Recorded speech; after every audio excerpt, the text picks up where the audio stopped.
Olá, galerinha! Olá, você que está aí se preparando para as carreiras militares. Professor Célio Leandro, trabalhando História do Brasil com você aqui nesse evento. Esse evento que vai ficar aí para você ver, rever e rever, porque é um momento muito importante de preparação, né não, senhores? História do Brasil, hoje nós separamos um conteúdo muito top, conteúdo de extrema importância para a sua aprendizagem, um conteúdo que vem sendo muito cobrado nas últimas provas, hein, pessoal? Fiquem atentos aí, nas últimas provas, conteúdo muito cobrado.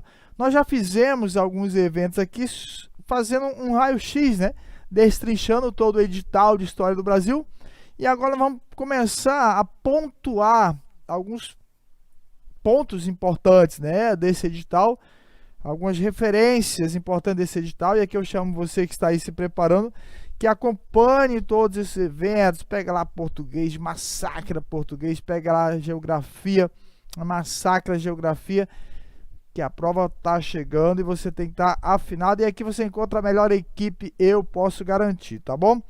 Então vamos lá, pessoal, eu sempre começo minhas aulas, e aí eu faço questão, né, nada repetitivo não, de mostrar para você essas imagens, aqui, ó, para você sentir, cara. Olha esse portão, bicho, já pensou? Então eu quero sempre começar, porque sua aprovação certamente começa aqui com a galerinha show de bola do Agora Eu Passo, a turma empenhada na tua aprovação. Eu mostro sempre essas imagens aqui, rapaz. Tá aí do outro lado, é arrepiado ou não, hein? Trabalhe duro todos os dias pelo seu sonho. Seu sonho é ser militar. Está aí se preparando para a carreira militar. Você vai ver que aqui você terá as melhores ferramentas para isso, né? A melhor ferramenta para isso. Olha, cara, você vai ver toda a minha aula isso aí, ó. Eu roubei de um professor, tá? Não fala não, só que ele não mostra mais, ele mostrou só um dia, né? Então eu vou mostrar todos os dias, porque é muito inspirador isso, cara. Olha a empolgação, olha a vibração que representa a carreira militar, senhores. Então nós estamos aqui começando nosso curso de História, te passando para você te visualizar nessas imagens aí. Então vamos lá, olha aí coisa linda, chargezona bonita. Professor Célio Leandro, destrinchando História. E hoje, olha aí, pessoal, Brasilzil, Proclamação da República. Nós vamos trabalhar todo o contexto pré-república, república, né, e aquele momento ali pós-proclamação da República. É sem dúvida um dos assuntos que têm sido mais cobrados nas últimas provas dos militares ESA, inclusive você que está se preparando para o Enem aí também, né? Estudante, claro, concurseiro também está mergulhado nos estudos aí para o Enem, e esse assunto também vai te ajudar. Então você está se preparando para a ESA e mergulha também, que é um assunto muito importante lá nas provas do Enem também, tá bom? Eu quero que você venha aqui no quadro comigo, senhores. Antes da gente começar lá, a gente precisa ter uma noção, né? A gente vai trabalhar exatamente esse contexto de pré-república, né? De proclamação, e de pós, aqueles anos iniciais da República Brasileira, né? Então, professor, como é que a gente vai mergulhar isso, né? O que levou à proclamação da República, né? Não estou gostando da monarquia, vamos mudar bora, foi assim? Não, né? Não foi assim, né? Você teve toda a questão pré-republicana. Não vai ser de um dia para a noite que decidiu-se mudar um regime, né? Decidiu-se tirar um rei. Você vê que o rei já vinha lá, né, cambaleando, né, seus 49 anos no governo, que era o Dom Pedro II. Então nós vamos compreender os fatores determinantes, né? Os fatores que vão levar a essa mudança de regime, né? Você tinha uma monarquia e aí decidiu-se pela implantação da república. E aí, pessoal, eu lembro você o seguinte, eu sempre sou um ótimo desenhista aqui, ó. Olha aí, cada vez melhor, hein? Deixa eu aumentar aqui as pernas aqui, ó. Muito bom, parabéns, cada vez melhor. Isso aqui é um trono, tá bonito aí, todo mundo tá vendo, né? Vou botar aqui o nosso imperador bonitão aqui. Olha aqui o cara sorridente. Dom Pedro, ó, as perninhas dele aqui. Pronto, tá aqui o cara. Aí, pessoal, muito bonito, parabéns. O que que acontece então, ó? Esse menino aqui, nosso Dom Pedro II, ele vai governar o Brasil, pessoal, de 1840 a 1889. Olha lá. Uau, o cara ficou 49 anos no poder, né? Olha aí. Depois dele, somente Getúlio Vargas, que a gente vai trabalhar depois. Vargas vai ficar 18 anos no poder, 15 direto, depois ele retorna um período posterior. Mas esse cara, ele vai ficar 49 anos no poder. Né? E aí você tem que compreender assim, ó. Cara, como é que pode, né? O que que manteve? O que que sustentou o trono de Dom Pedro por esse tempo todo?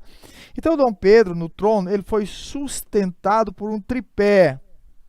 Um tripé aqui, ó. Aí nós colocamos assim. Primeiro, nós temos os cafeicultores, os grandes produtores. Os grandes produtores, né? Primeiro, o café, aliás, o açúcar, né? Os grandes produtores açucareiros.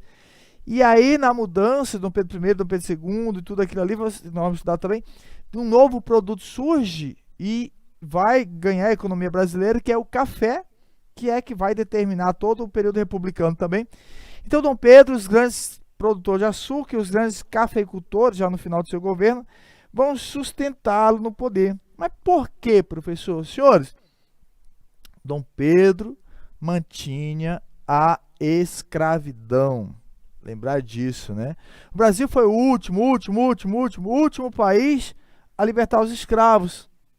Então, esse grupo poderoso economicamente sustentava Dom Pedro aqui devido à escravidão, perfeito? Outro fator importante, a igreja. A Igreja Católica, amém, irmãos? A Igreja Católica, durante todo esse tempo, sustentou Dom Pedro II. Por quê, professor? Dom Pedro, pessoal, mantinha aqui como religião única, era oficial, estava lá, né, depois na proclamação, na Primeira República, em 1891, e que vai separar isso, né? Mas a igreja sustentava Dom Pedro porque Dom Pedro sustentava a igreja, né? E aí, por último, o exército.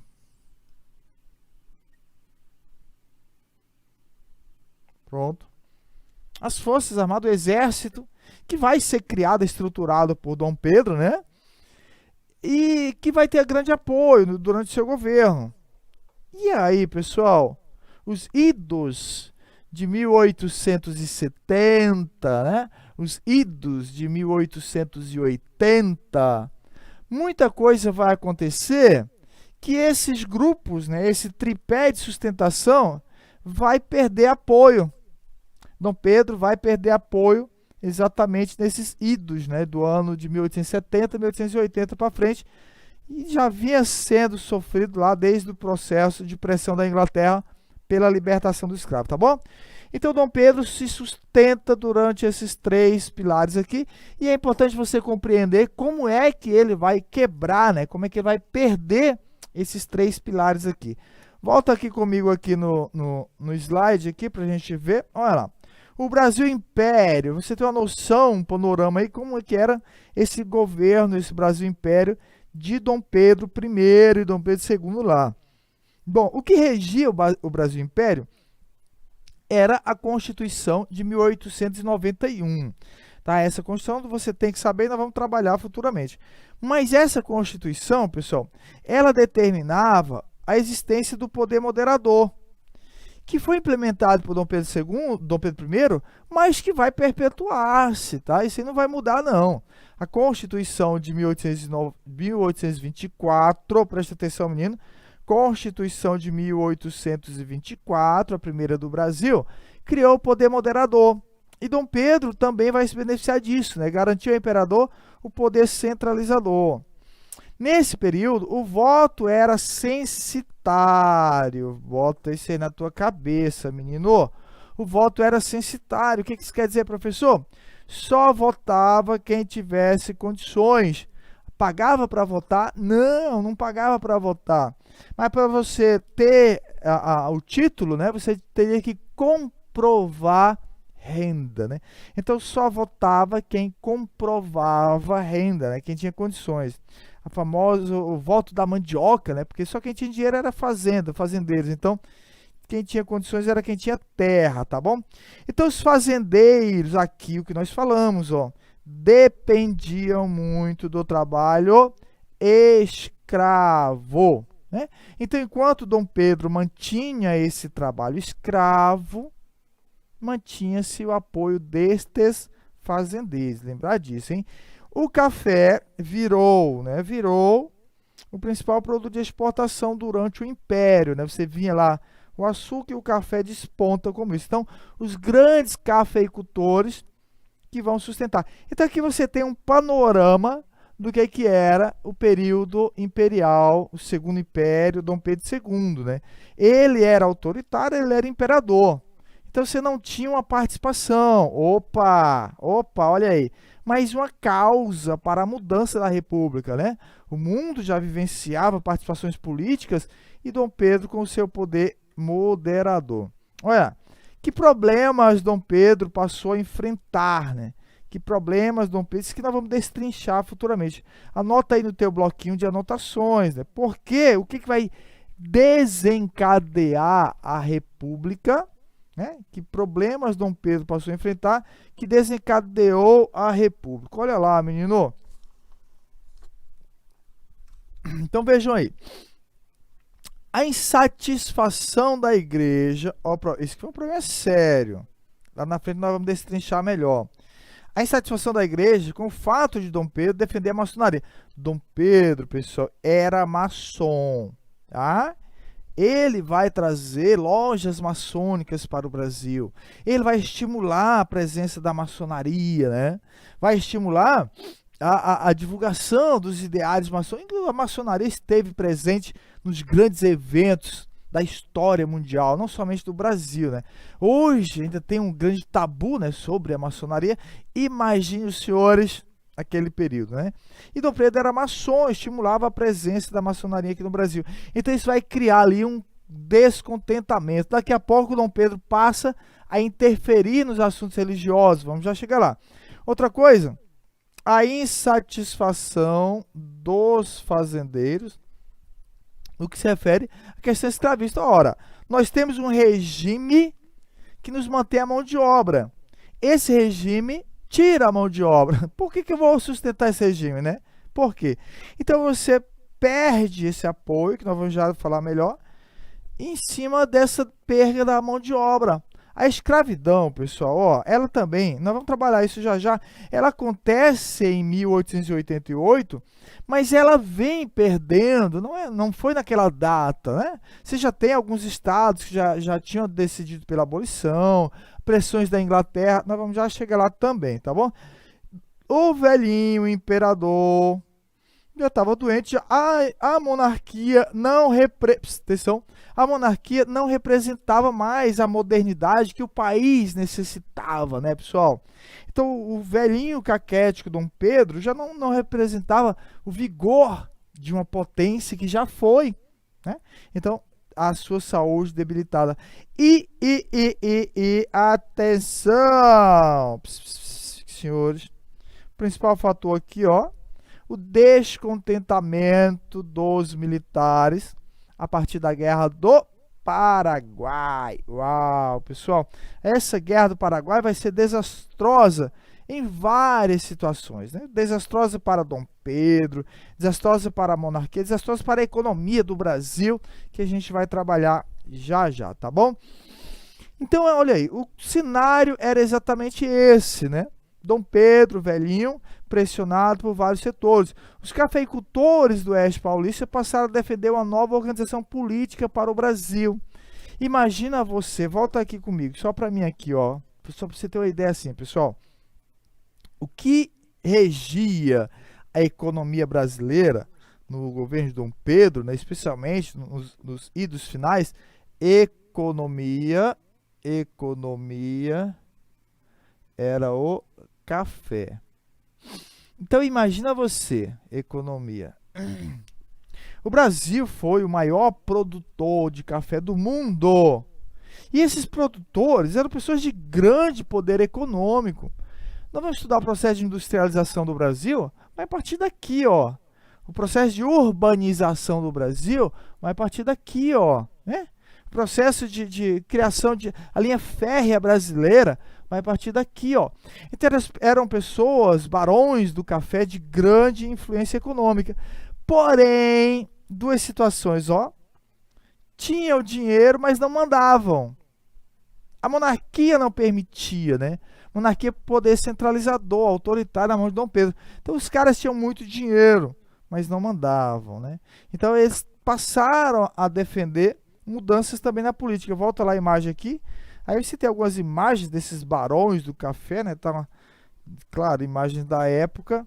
Mas esses caras que passaram a juntar-se com os militares. Olha essa charge aí, tá vendo? Olha essa charge aí, né? Então essa charge representa bem aqui, ó, volta aqui no quadro aqui, representa bem o que a gente vai trabalhar aqui, ó. O exército. Como é que Dom Pedro vai perder o apoio do exército? Essa perda de poder do exército chamou-se questão militar, né? O que vai derrubar a república? Três questões, ó, três questões. Questão militar, questão religiosa e questão escravista, né? Envolvendo aqui a perda de poder nas mãos do imperador, tá bom? Então vamos lá estudar aqui, senhores, como é que Dom Pedro vai perder o apoio dos militares. Volta lá aqui comigo, essa charge aí muito bem, os militares já puxando a orelha, né? Dando um sanfanão aí em Dom Pedro I. O que vai acontecer, pessoal? Como é que vai acontecer a perda, né, desse apoio? Durante o governo de Dom Pedro, o exército ocupou uma posição marginal na política. Os baixos salários, a rígida disciplina, a lentidão nas promoções. Então, a elite almejava participar, coronéis, sargentos, capitães, e isso era um processo muito lento, dificultoso. Então, os filhos dessa elite que ia para o exército imaginando alcançar cargos militares, se decepcionavam, porque o exército era um emaranhado de burocracia e de falta de vontade mesmo. Então, ó, o exército já vinha, né, descontente, já vinha se arrastando devido a essas dificuldades impostas pelo governo. Aí, pessoal, olha que coisa, olha esse quadro aí, né? E aí o que acontece? Estoura a Guerra do Paraguai. Estoura a Guerra do Paraguai. Eu vou anotar aqui, ó. Guerra do Paraguai. Guerra do Paraguai. Bom, esse conflito, só comigo aqui, tá? Esse conflito aqui, pessoal, pra você prestar atenção, ó, nós vamos estudar futuramente, tá? A Guerra do Paraguai nós vamos estudar futuramente. Mas, como nós já falamos, um conflito estimulado pela Inglaterra, que não conseguia ver um país em desenvolvimento. O Paraguai despontava com uma grande potência, né? Era autossuficiente. Então, a Inglaterra que vai estimular todo esse conflito. Mas o que acontece? Essa guerra ela vai acontecer 1865 a 1870. Olha lá. Olha lá. Então essa guerra, apesar de todos os percalços aí, o Brasil, a chamada guerra, a Tríplice Aliança, né? Brasil, Uruguai e Argentina, a Tríplice Aliança, eles vencem essa guerra. Uhul! Não, te orgulha não. Nós vamos ter uma aula só sobre ela depois, é importante Você vai para um regimento militar, né, que lutou lá, muitas pessoas morreram, e você tem que conhecer esses episódios. Mas aqui é outro fator, não vamos mergulhar nela não, tá bom? Mas você compreender assim, ó, vencemos 5 anos de luta. Já pensou? 5 anos de guerra, vencemos a Guerra do Paraguai. Ó. E esse exército, esse exército que já estava descontente por quê, professor? Volta lá, menina, aqui, ó. Volta o slide aí comigo, olha lá. Esse exército já estava descontente com o quê, professor? Com a posição marginal em que se encontrava, não participava das decisões políticas, já estava descontente com os baixos salários, baixos soldos, qualquer outro cargo era melhor do que ser soldado no Brasil, com a rígida disciplina, especialmente a Marinha, para você ter uma ideia, era comum ainda o pagamento de penas com chicote. Então os soldados marinheiros apanhavam ainda de chicote, já pensou? A lentidão nas promoções, pronto. Então, volta aqui comigo agora. O exército que já estava descontente, né, devido a esse fator que você viu aí, vence uma guerra. E ao voltar para o Brasil, pessoal, esse exército volta fortalecido, porém sem prestígio, né?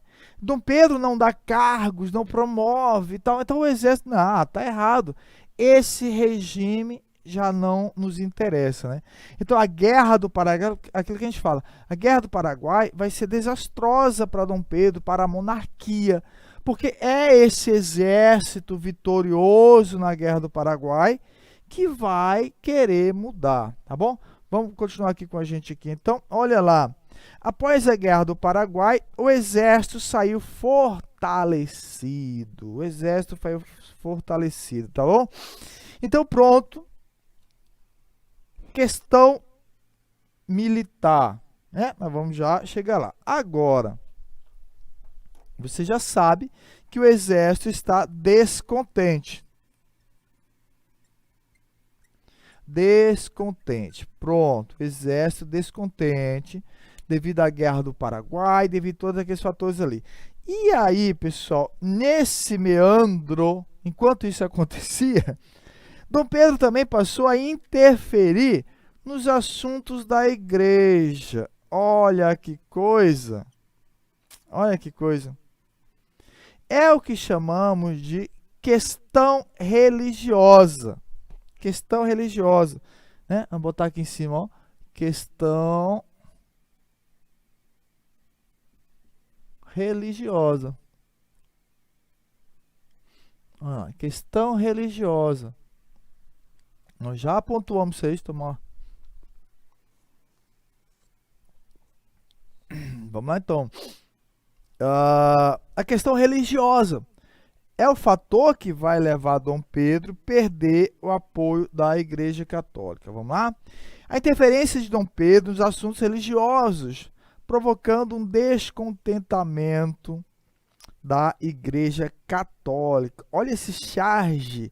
E fique bem atento a essas imagens, né, pessoal? Sempre, vez ou outra, é possível uma questão lá de análise de charge, né, de interpretações. Você está vendo aqui, ó, o Papa, pela coroa aqui, com um cetro, né, uma palmatória, batendo aqui, batendo em Dom Pedro, né?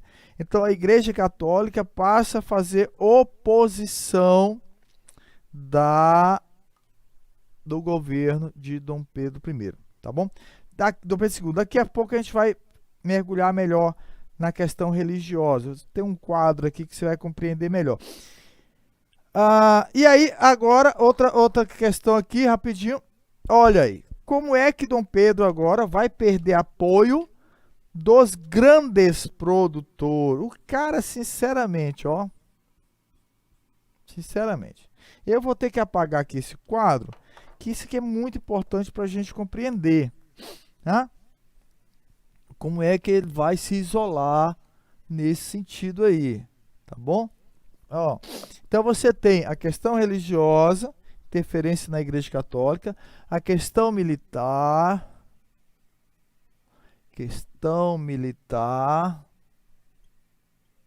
né? E você tem a questão abolicionista,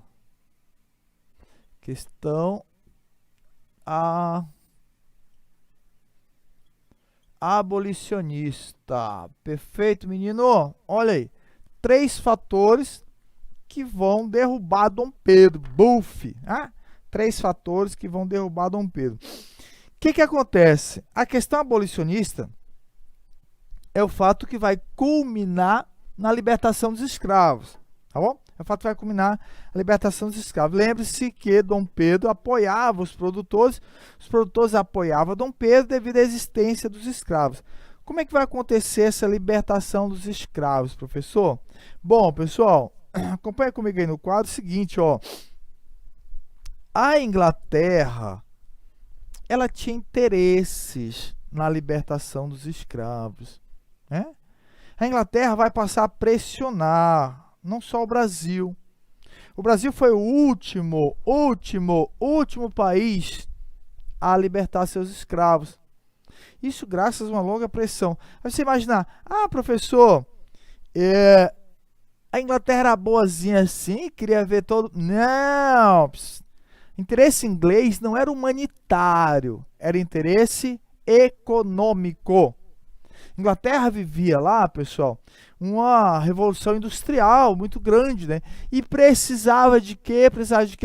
Mercado consumidor. Mercado consumidor, né? Coisa que negro, escravo não comprava, claro. Então, para os ingleses era melhor o mundo de consumidores, de pessoas assalariadas, do que o mundo de escravos, né? Claro, para vender seus produtos. Então a Inglaterra passa a pressionar. E aí a Inglaterra apontou aqui, ó, primeira lei abolicionista começa com a própria Inglaterra. Lei Bill Aberdeen. Olha lá que chique. Lei Bill Aberdeen. Lei inglesa que proibia o tráfico de escravos. Lei inglesa que proibia o tráfico de escravos. A lei Bill Aberdeen falava assim, ó, se encontrar um navio negreiro, esse navio é afundado, os escravos são devolvidos e o capitão é fuzilado. E aqui eu quero sugerir para você assistir filmes. Tem um filme muito bom que trata especificamente sobre essa lei, chamado Amistad. Amistad, filme muito sensacional, que é sobre essa questão de escravos que se rebelam no navio, e esse navio vai parar na América e não tem dono, enfim. Aí tem todo um julgamento, mas esse filme mostra uma cena muito, muito cruel, que era comum até. O cara vem cruzando os mares, navio cheio de escravos, né? Se a marinha pegar, o capitão morre. Então o que acontece? Eles ficam atentos, avistou a marinha inglesa, o que eles faziam? Pegavam os escravos, amarravam um no outro, jogava dentro do mar. E aí a marinha, né, atracava, não tem nada não, foge do flagrante nessa questão, porque não tem o produto do que a lei determinava. Tá, mas a lei Bill Aberdeen, a primeira lei inglesa, que vai proibir o tráfico. Pressionado pela Inglaterra, o Brasil então cria a lei Eusébio de Queiroz. Fique atento nessas leis aí, hein, pessoal. A lei Eusébio de Queiroz, estou aqui um golinho. A lei Eusébio de Queiroz, ela foi uma lei brasileira. Olha aí, não muda muita coisa, né? O Brasil passa a proibir o tráfico de escravos. Só que assim, você pode colocar na sua cabeça, claro, o Brasil não vai tomar medidas para coibir, né? É a chamada lei para inglês ver. Olha, nós também proibimos. Mas você não tem, na menor coisa, né? O tráfico internacional de escravos previa isso. Porém, não tinha como coibir, manteve-se escravos. Mais tarde, o Brasil cria a lei do ventre livre, chamada lei absurda, né? Uma lei questionável. Por quê, professor? Libertava o filho do escravo, Mas não era assim também, né? Esse filho tinha que trabalhar, tinha que crescer, e a mãe não. Isso causou sérios problemas de aborto, de suicídio. Imagina, você vai dar à luz a um filho, tá, seu filho vai ser livre, você não. Em alguns estados o recém-nascido era livre, e aí dava para a igreja, era um problema sério. E outra lei mais absurda ainda, a chamada lei dos sexagenários. Imagina você libertar os escravos a partir dos 60 anos. 60 anos, né? Então o cara trabalhava de sol a sol, no chamado PPP, né? Pau, pano e pão. Dificilmente chegava aos 60 anos, né? Mas nós negros temos uma essência forte, e mesmo os que chegassem já não aguentava mais. Então, olha, velhinho, você tá livre, vai pra rua, vai mendigar. Então, eram as chamadas leis absurdas. Também tão absurda quanto essa foi a lei de 13 de maio de 1888, a lei que pôs fim à escravidão no Brasil, né? A chamada Lei Áurea. Atenção, isso sempre está lá cobrando. Atenção. Por quê, professor? Porque a Lei Áurea, pessoal, não vai dar dignidade, né? Não dá cidadania. Ela simplesmente liberta o escravo, mas não dá condições, né? Não indeniza, não oferece um emprego, não oferece nada. Então, é uma lei também considerada absurda por causa disso. Essa lei que vai marginalizar o negro ex-escravo agora, né? Porque o que resta para ele? Ir para a cidade. E aí surgem as favelas aí em decorrência disso, né? Tá bom? Então, a questão abolicionista, pressionado pela Inglaterra, ela vem se arrastando, mas ela vem minguando Dom Pedro, até que, né, acaba definitivamente com esse apoio que Dom Pedro mantinha dos grandes produtores que até então sustentavam devido à existência da mão de obra, né? Tinha mão de obra, então estava bom para nós, tá bom? Outro quadro bonito aqui, ó, é aquele que nós vimos da questão religiosa. Olha lá, só para você deslumbrar melhor. A igreja, pessoal, olha lá, questão religiosa. Existia, olha como é que acontecia, esses dois termos que você tem que ter em sua mente.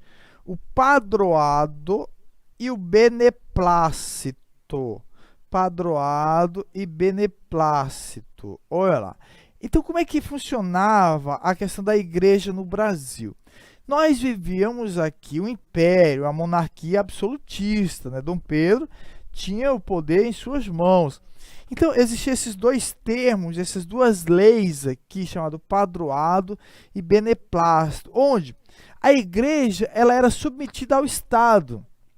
Então, Dom Pedro estava acima da igreja. Então, era comum o quê? Dom Pedro, através do padroado, indicar pessoas para assumir cargos eclesiásticos. Olha aí. Então, Dom Pedro interferia na igreja, indicando pessoas para assumir cargos religiosos. Outra coisa era o beneplácito. O beneplácito permitia a Dom Pedro, por exemplo, mudar leis que viessem de Roma, né? As regras religiosas poderiam ser substituídas de acordo com Dom Pedro. Por exemplo, Roma passou a proibir o casamento, está aqui embaixo, ó, a bula Syllabus passou a proibir casamentos de maçons, ó. A lei papal que afastava religiosos católicos que fossem maçons, proibia casamento maçom. Dom Pedro, então, descumpre essa bula papal, né? Não concorda e não aceita aqui no Brasil. Então, você vê aí que você já tem um atrito. Então, essa lei, mas foi empregada no Recife, Dom Vital, de Olinda e Recife, eles passam a proibir casamentos maçônicos. Dom Pedro reage como? Prendendo os bispos. Ó. Isso vai causar sérios problemas com a Igreja Católica, né? Ele dá o perdão mais tarde, mas aí a Igreja já havia todo o descontentamento. Então, olha aqui, questão religiosa, para botar na cabeça, põe na cabeça, como é que a igreja deixa de apoiar Dom Pedro, professor? Dom Pedro era maçom, estimula a criação de templos, né? Dom Pedro passa a interferir na igreja católica. Como? Através do padroado, indicando cargos religiosos, através do beneplácito, interferindo nas regras da igreja. E aí tem um estopim, né? Um fato que vai provocar esse atrito. Que fato foi esse? Quando Dom Pedro prende os bispos de Olinda e Recife e Pernambuco, de Olinda e Belém, por retirar maçons dos ritos católicos e por não realizar casamentos de maçons. Isso vai causar o racha definitivo com a Igreja Católica. Tudo bem? Olha lá, para a gente destrinchar melhor, então, a nossa questão militar. Vamos lá. A Guerra do Paraguai fortaleceu o exército, que passou a defender a abolição da escravatura e o ideal republicano. Por quê, professor? Imagina você, pessoal, monarquia absolutista, né? Então esse exército poderoso queria participar das decisões políticas, né? Também queria governar, mas a monarquia não deixava. Muitos membros do exército, do alto escalão do exército, passaram a criticar o próprio governo, devido ao descaso que esse governo atribuía ao exército, né? Voltamos vitoriosos e esse governo não deu prestígio, né? Então, você vai ter também a proibição, a monarquia vai proibir o exército de se organizar em clubes, a monarquia vai proibir publicações do exército que defendia a república, né? Então, você vai, diante dessas crescentes pressões, você vai ter uma série de situações conflituosas. Então, olha aqui para mim aqui no quadro.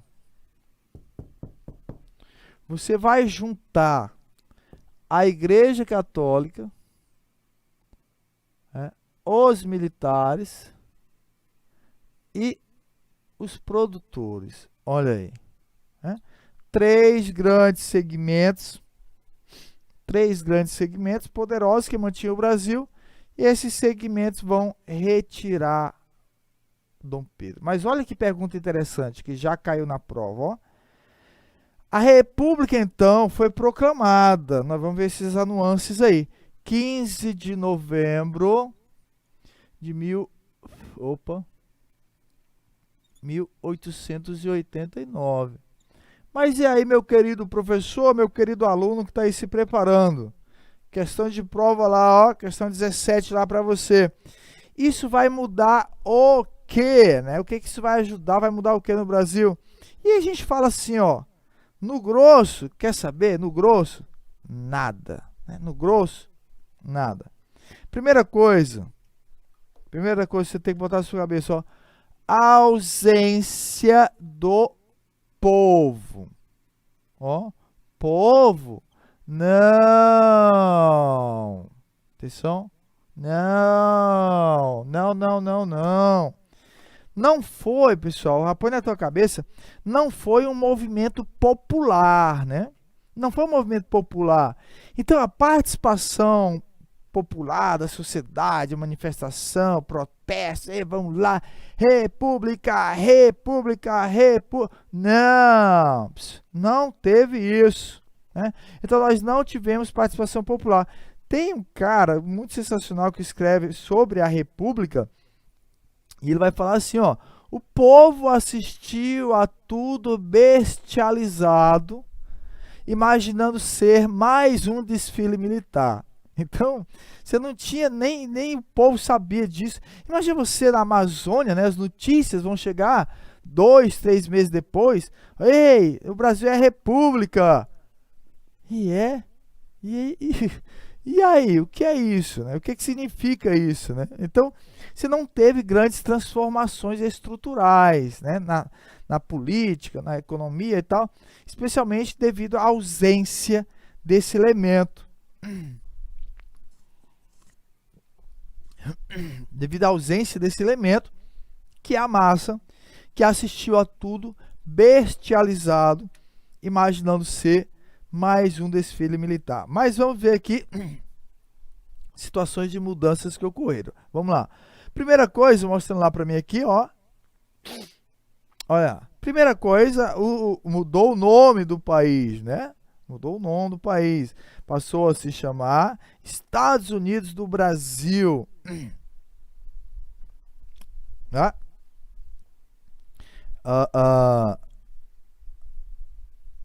Aqui uma grande solicitação da Igreja Católica, que é a separação de Estado e Igreja. Isso vai ser efetivado na Constituição de 1891. Né? A ideia, Estado de um lado com sua política e Igreja de outro com sua religião. E vai acontecer também a mudança da nossa bandeira no dia 19 de novembro. 19 de novembro já vai ser adotado uma nova bandeira. É o dia da bandeira, fique atento a isso, né? O dia da bandeira, dia 19 de novembro. Você tem a bandeira imperial, né? E você tem a bandeira republicana, adotada no dia 19 de novembro, no modelo positivista que se imaginou. Vamos já falar disso aí também, tá bom? Outra coisa aí, ó. A Constituição de 1891 fica pronta, né? A nova Constituição, a segunda Constituição do Brasil, a primeira da República. Atenção, né? A segunda Constituição do Brasil, a primeira da República, fica pronta, né? Em 1891. Vai trazer o que, professor? A instituição do casamento civil. Antes era somente casamento religioso. Isso vai ser um dos fatores determinantes, por exemplo, você vê que coisa? Para a Guerra de Canudos, que vai acontecer no início da República, e que a gente vai trabalhar, onde Antônio Conselheiro não concebia essa ideia do casamento civil, né? A grande naturalização, um processo que ficou conhecido como grande naturalização, todos os estrangeiros foram naturalizados automaticamente, a não ser que você não queria, né? Então, se você era estrangeiro, estava no Brasil, não queria ser naturalizado, você tinha que pontuar, você tinha que solicitar a não naturalização, né? Se não, todos foram. E a extinção do Senado vitalício, como nós já vimos, que existia lá durante o Império, desde 1891. Tá bom? Olha aqui para mim. Olha aqui para mim. A República, pessoal. A República, ela veio nos braços dos militares. São os militares que vão conduzir tudo isso. Esses militares no Brasil, pessoal, eles seguiam uma corrente filosófica muito interessante, chamada positivismo. Olha, chamada positivismo. Essa corrente filosófica positivista é uma corrente que vai ter origem na França. Vai ter origem na França, por um cara chamado Auguste Comte. É com M mesmo, tá? Vou ajeitar aqui. Auguste Comte. Essa corrente positivista, que vivenciava no seio do exército brasileiro, especialmente das altas patentes, ele vai pregar o quê? A ciência como maneira de desenvolvimento de uma nação, né? O positivismo prega a retirada da religião como fator de progresso. Afirma que a religião, ela anula o progresso. A ciência desenvolve. Então, a nação só será próspera se investir em ciência. Isso os militares pretendiam. Você vê o Brasil como A gente fala assim, né, pessoal? O Brasil como é azarado, porque adota uma corrente filosófica que seria o ideal, mas coloca no governo, a gente vai trabalhar depois, coloca no governo cafeicultores, fazendeiros. O Brasil vai passar 30 anos na mão de fazendeiro, seja de São Paulo ou de Minas Gerais, mas que essa república surge num ideário muito bom, né? A ideia do positivismo. Esse positivismo mantém-se ainda hoje em nosso grande símbolo, que é a bandeira brasileira, né? O que está lá escrito lá, senhores? O que está lá escrito? Ordem o quê? E progresso. Olha aí, senhores. Tá vendo? Ordem e progresso, né? Então isso aqui mantém-se ainda hoje nesse elemento fundamental, meu filho, elemento fundamental. Então a nossa república, ela surge nesse contexto ideológico. Mas você vê aquilo que nós falamos, né? O Brasil é muito, muito azarado, cara. Por quê? Não vai perpetuar, nós vamos ser governados por fazendeiro. Então você imagina, né, se isso fosse colocado em prática. Então isso aqui é muito cobrado também, né, pessoal? Esse ideário republicano que infelizmente ficou apenas no ideário, né? A ideia da ordem, a ideia do progresso mantém-se hoje em nossa bandeira, símbolo máximo, que seria a defesa dos militares, a ciência acima de tudo, mas que vamos ser governados por fazendeiros. Meu pai, senhores, é isso aí. Bom, olha lá no quadro aqui para mim, olha aqui, mostra aqui para mim. Olha aí. Então, essa Constituição, esse modelo, essa República de 1891, ele traz algumas mudanças, claro, algumas não, muitas mudanças na questão jurídica. Você lembra lá, a primeira Constituição do Brasil, né? Você tinha 4 poderes, né, pessoal? Você tinha o poder moderador, tá? Onde o imperador estava acima de tudo. Essa nova Constituição faz uma redefinição, criando apenas 3 poderes. Olha lá para mim, 3 poderes, né? Então você vai ter o legislativo e o executivo escolhidos através de eleições, né? Escolhido através de eleições. E você vai ter o poder judiciário, que viria através de concurso, tá bom? Isso aqui, meu Deus, põe na tua cabeça, menino. E põe na tua cabeça, isso aqui sempre. Isso aqui é o que vai prevalecer nos próximos 30 anos de república no Brasil, pessoal. Então isso aqui vai explicar muita coisa, né? Vai explicar muita coisa. O voto, ele era aberto e direto. O voto, ele era aberto e direto. Lembra lá que era o voto censitário, agora aqui não é mais. Sendo aberto e direto, volta aqui para mim, ó. Isso vai ser terrível. Por quê? Isso vai ser possível fraudes, a coesão, o direcionamento. Então os patrões ficam sabendo em quem o seu funcionário votou. Então os patrões, e quando falamos em patrões, pensamos o quê? Claro, no Brasil, início república, pensamos em quê? Em quê? Grandes produtores de café, grandes produtores de pecuarista mineiro. Então, por isso esse jogo vai existir no início da república, né? Cafeicultores, paulistas, pecuarista mineiro. O voto permitia o controle, permitia fraudes. Você sabia que o cara chegava lá na mesa, você vai votar em quem? No Zé. Pronto. Se fosse para votar no Chico, pegava uma P. E esse voto, ó, não podia, ele era excludente. Atenção, não era voto universal, hein, senhores? Ele era excludente.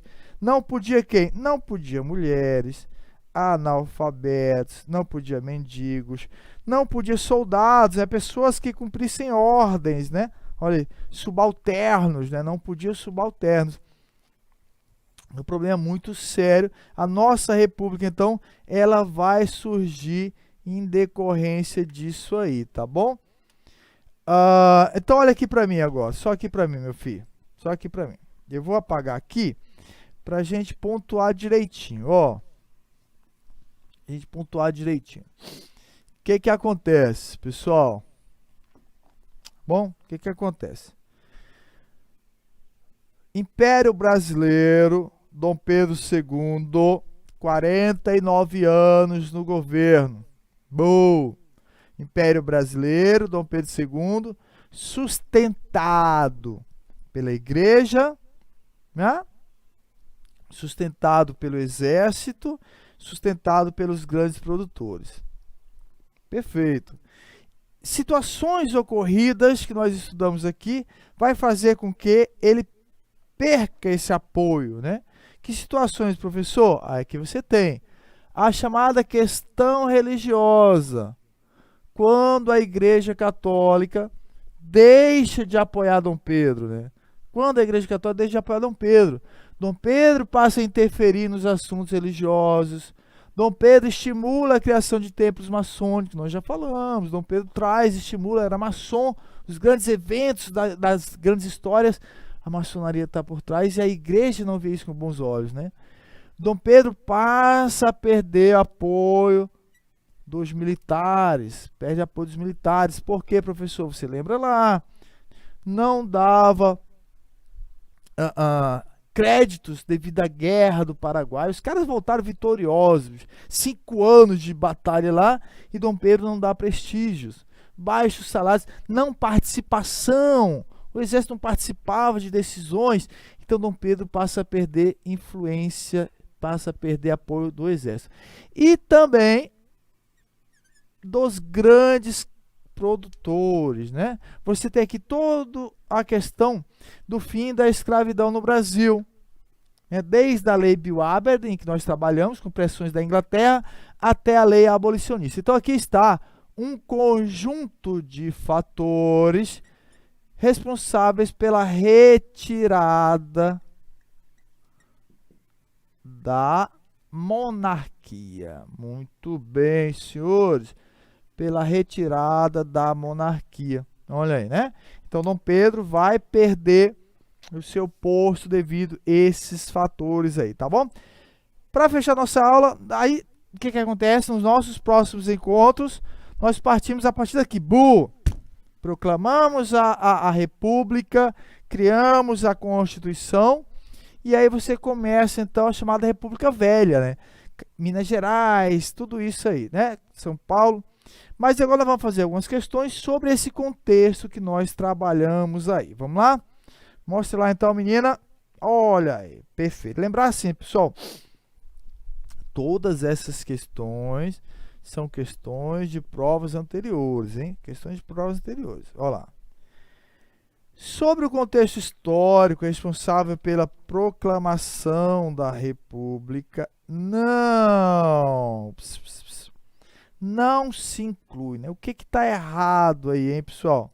O que está errado? Vamos lá. Letra A. A insatisfação dos setores escravocratas com o governo monarca após a Lei Áurea. Isso aqui está certo? Ocorreu isso? Sim. Os setores escravocratas estavam descontentes com a assinatura da Lei Áurea com a libertação dos escravos. A ascensão do exército após a Guerra do Paraguai, passando a exigir um papel na vida política do país, isso aconteceu? Sim, o exército passou a querer maior participação, sim. A perda de prestígio do governo imperial junto ao clero, olha isso aqui, perfeito, né? A Igreja Católica, Dom Pedro perde prestígio, né, devido a essas questões religiosas que nós trabalhamos aqui.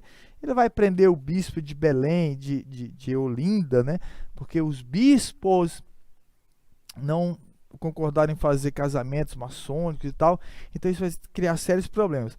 Oposição de grupos médios urbanos e fazendeiros, defensores de uma maior autonomia administrativa? Sim, é tanto que República Federativa do Brasil, né? O federalismo vai ser adotado, dando maior autonomia às províncias, tudo que esses caras aí pretendiam.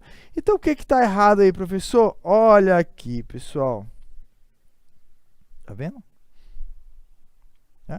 o alto grau, nossa, olha só, o alto grau de consciência e participação das massas urbanas.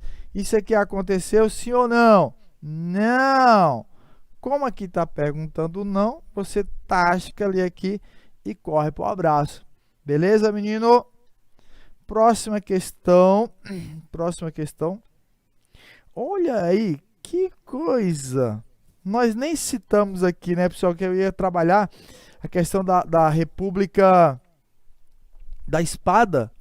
Nós vamos trabalhar a República da Espada nos próximos, mas que você tem nomes importantes aqui, ó.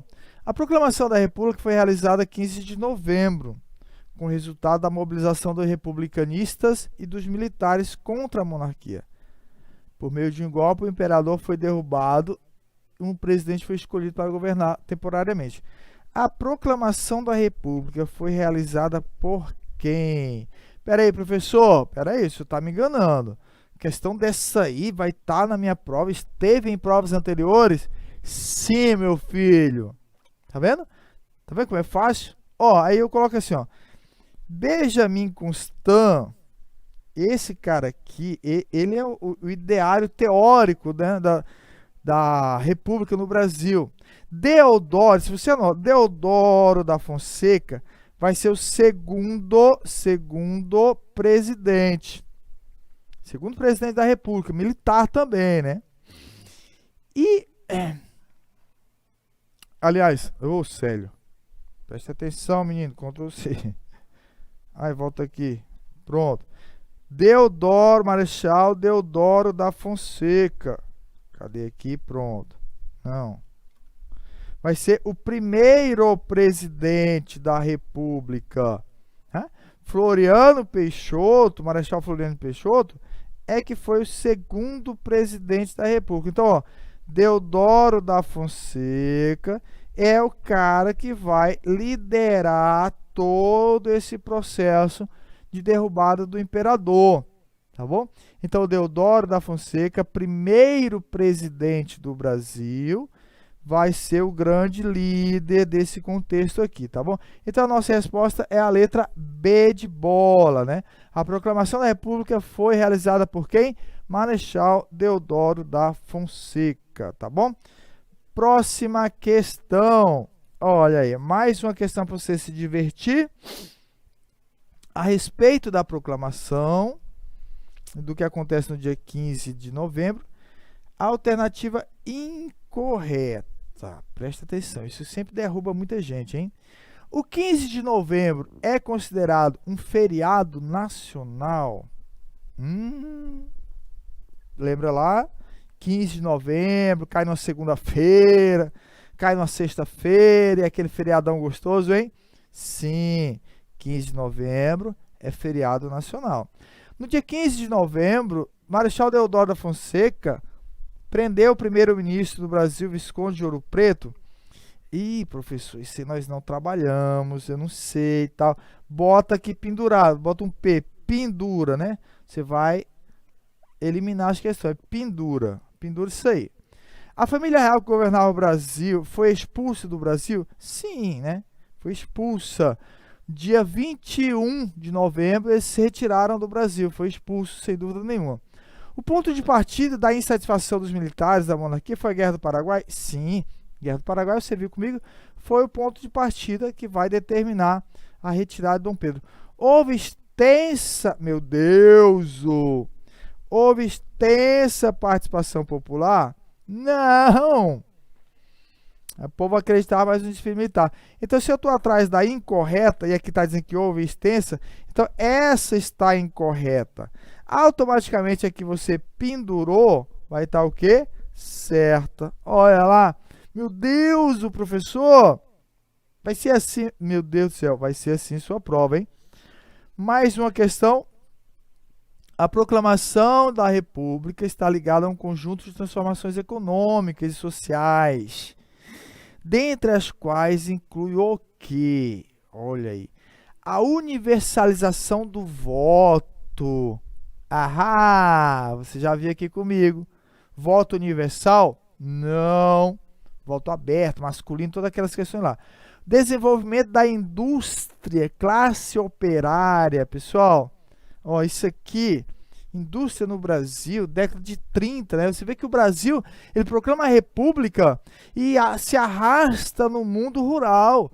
Quem é que vai governar o Brasil? Café e o leite, né? Então, tira o negócio de república daí. A progressiva substituição do trabalho escravo. Opa, esse aqui já tem ó, pendura. Trabalho escravo, né? Vai ter uma relação com a mudança de regime. A concessão da autonomia, não, Dom Pedro não concedeu autonomia nenhuma. O enfraquecimento do exército também não, né? Então você tem aqui, ó, a proclamação da República tem a ver com o quê? Com a substituição do trabalho escravo, que vai culminar na abolição em 1888. Tudo bem? Vamos aqui para a última questão de hoje. Olha lá, a última questão de hoje, meu povo. Aquilo que a gente estava falando, ó, o povo assistiu a tudo bestializado, atônito, surpreso, sem conhecer o que significava. Muitos acreditavam, sinceramente, estar vendo uma parada militar. Aristides Lobo, um jornalista da época, escreveu isso. O texto refere-se à proclamação da República. Podemos entender, então, o quê? O movimento contou com sólida participação popular? Cadê aqui, ó? Tá fora. Sólida participação. Ai. Tá bom. Não está escrevendo.